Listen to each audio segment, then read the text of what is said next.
आप घबराओ नहीं रानी।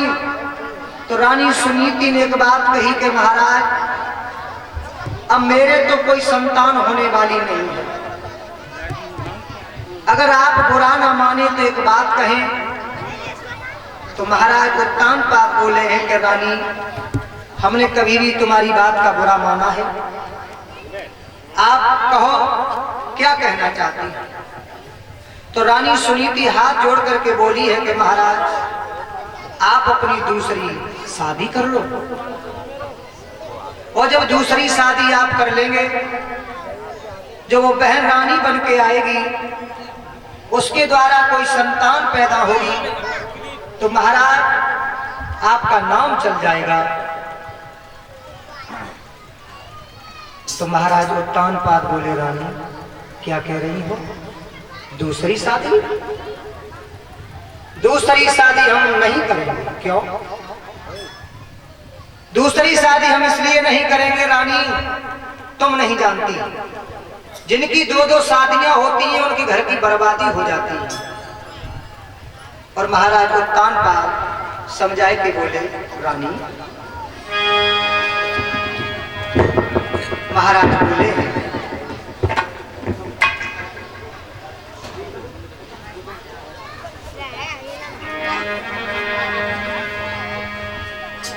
महाराज उत्तानपाद बोले रानी सुनीति हम दूसरी शादी नहीं करेंगे। क्यों? कि प्यारी प्यारी शादी करके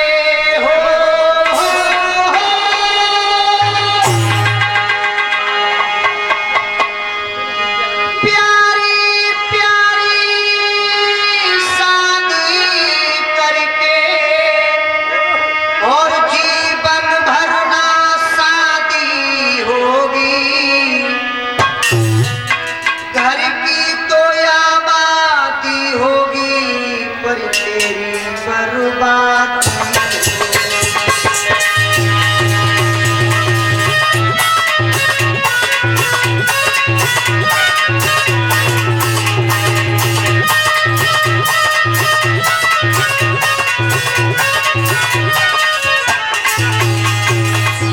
महाराज बोले रानी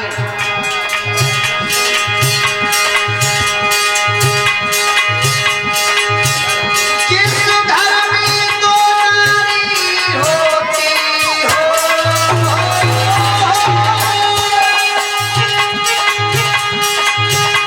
जिस घर में दो नारी होती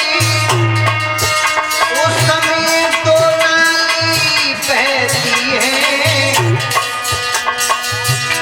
दोनों ओरी को निकलती है घर की बर्बादी होती है, दोनों ओरी को निकलती है घर की बर्बादी होती है।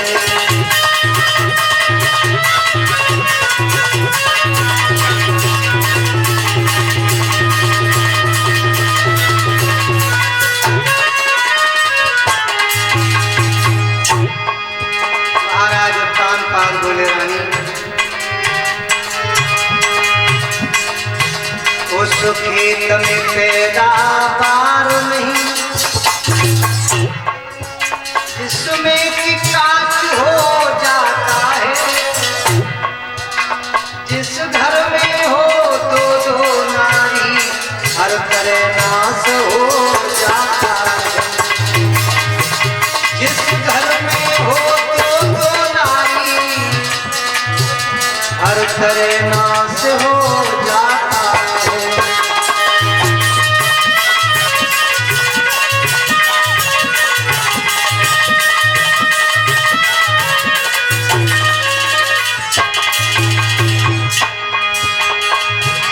महाराज उत्तानपाद बोले रानी जिस घर में दो दो नारियां होती हैं उस घर की बर्बादी हो जाती है। उन्हें पूछो जिनों के घर में दो दो नारियां हैं, उन्हें पूछो कैसे समय कटता है। महाराज बोले रानी है मोती बुरी लेकिन अच्छी हो,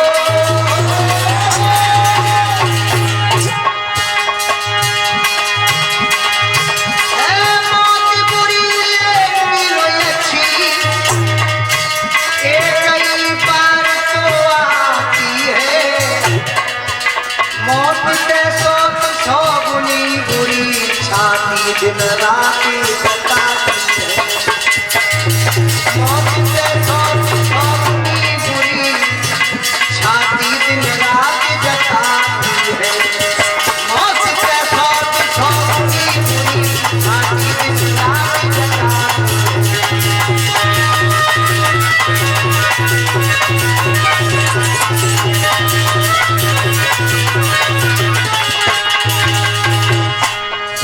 महाराज उत्तानपाद बोले रानी सौत से तो मौत अच्छी है जो एक बार में आ जाती है, लेकिन रानी तो सौत रात दिन चैन नहीं लेने देगी, इसलिए मैं दूसरी शादी नहीं करूंगा रानी। और दूसरी शादी के लिए तो हमसे मत कहना, अब की कहा लेकिन दोबारा मत कहना रानी। तो रानी हाथ जोड़ के बोली महाराज जो भी कष्ट होगा वो मैं कष्ट सहन करने के लिए तैयार हूं, लेकिन आप दूसरी शादी कर लो महाराज।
महाराज उत्तानपाद कहने लगे रानी कितना भी तू कहे हमसे, लेकिन हम दूसरी शादी ना करेंगे रानी। तो रानी सुनीति हाथ जोड़ के बोली महाराज आप मेरा कहना मान लीजिए, दूसरी शादी कर लो। तो महाराज उत्तानपाद समझाए कि बोले रानी तो इन्हें मालूम जिनकी दो शादी भई उनके घर में क्या हाल है रानी। और महाराज उत्तानपाद समझाए के बोले रानी सुनीति सुन, एक पंडित जी रहे हैं, उन पंडित जी ने दो शादी कर ली। और जब दो शादी कर ली पंडित जी ने, कुछ दिन तो कटे ठीक ठाक, लेकिन कुछ दिन के बाद में उन दोनों में झगड़ा हो लगा। और झगड़ा ऐसा हो गए पहले कतई ना लड़े, और जैसे ही पंडित जी भोजन करवे को बैठे सो दोनों में लड़ाई शुरू हो जाए। पंडित जी बड़े परेशान। पंडित जी सोचने लगे हम जब भोजन करने को बैठते हैं तो ये दोनों आपस में लड़ जाती हैं। अब पंडित जी सोचने लगे क्या करें, तो पंडित जी अपने घर से चले। आश्रम पर एक संत जी रहते थे, उन संत से कहा कि प्रभु हमारे 2 पत्नी हैं। संत भगवान बोले बड़ी खुशी की बात है, दुनिया वालों की एक होती है, तुम्हारी 2 है, तुम तो ज्यादा सुखी होगे। तो पंडित जी बोले ना ना सुखी ना है, हमारे 2 हैं, ताई सो हम ज्यादा दुखी हैं। तो काहे दुखी काहे, तुम्हारे तो 2 है, सुखी होना चाहिए कि ना है। जब हम भोजन करने को बैठे स्वामी जी तो भोजन तो ना देती, आपस में लड़ जाती, झगड़ा बहुत होता है। कोई अकल हो स्वामी जी बताए दो घर को झगड़ा कैसे मिट जाए। तो संत भगवान कहने लगे देखो पंडित जी, अब गले में फांसी को फंदा तो तुमने डारी लो है, तो प्राण तो तुम्हारे धीरे धीरे निकलने ही है। एक पत्नी के रहने से जल्दी निकल जाता है, और तुम्हारे 2 हैं तो धीरे धीरे निकलेंगे। तो पंडित जी बोले प्रभु कोई उपाय हो तो बताओ। तो संत भगवान ने कहा कि एक उपाय है। क्या उपाय यह है कि खर्चा बढ़ जाएगा, कि खर्चा की कोई चिंता ना है, कैसे घर को झगड़ा खत्म हो जाए। तो संत भगवान ने कहा तो एक काम करना, कमरा के ऊपर एक दूसरा कमरा तैयार करवा, और जो ज्यादा लड़ते हुए बाय तो कर दियो ऊपर, वो जो कम लड़ते हुए बाय रखियो नीचे। एक को करते ऊपर, एक को रखो नीचे, झगड़ा होगा ही नहीं। पंडित जी ने कहा ठीक है प्रभु। अब पंडित जी वहां से आए, सीधे गए भट्टा पे, फिर गए चट्टा पे, भरे चले आए ईटे, और लाए के कमरा तैयार होने लगो पंडित जी को। और जैसे ही कमरा तैयार हो तो पंडित जी बोले वह छोटी वाली से देखो तुम्हारे हमने बड़ा सुंदर कमरा ऊपर बनवाओ है, तुम ऊपर रहो। तो छोटी वाली ऊपर करते, और बड़ी वाली जो रानी थी वो नीचे थी। अब दोनों अलग अलग हो गई तो झगड़ा बंद हो गया। पंडित जी सोचने लगे खर्चा भाव सुभाव, लेकिन झगड़ा तो खत्म हो ही गया। ज्यादा दिनों ना कटे, महीना 6 महीने ही कट पाए। एक दिन पंडित जी बाजार गए, और बाजार से लौट के आ रहे थे तो पंडित जी ने सोची ला घर के लेकर चूल्हा चले। सो बिन्ने गुड़ की एक भिलिया ले ली मिठाई, और पंडित जी झोला में धरे चले आ रहे थे। जब घर में जैसे धसे तो पंडित जी ने कहा देखो कि बड़ी वाली रानी अंदर घर में हती कुछ कर रही होगी। पंडित जी सोचने लगे वो जो काम में बिजी है, लाओ तब तक ऊपर भाई को दे ताकि बाद नीचे भाई को दे देंगे। तो पंडित जी ने जीना ईटन को न बनवाए पावा तो पैसा खत्म है।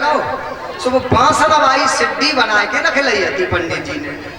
सुबह बांसन की सिड्डी पे पंडित जी जैसी चढ़बो भय शुरू, और जो खटपट भाई, और खटपट की आवाज बड़ी वाली रानी के कान में पहुंची गई।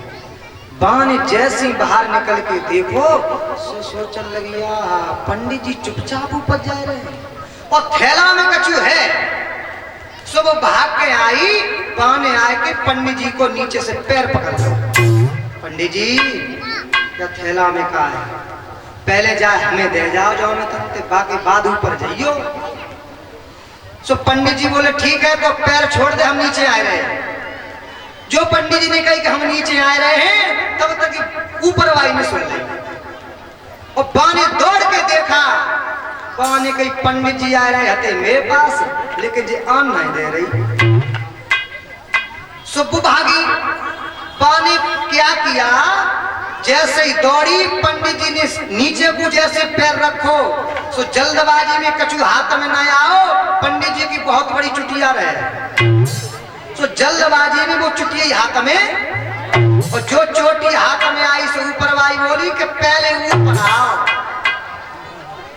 ताकि बाद नीचे जाइयो, और जो ऊपर वाली झटका दो उसे एक सीढ़ी चढ़ेगी, और पंडित जी जैसे एक सीढ़ी ऊपर गए सो नीचे वाली ने नीचे को झटका दो सो नीचे आ गए पंडित जी।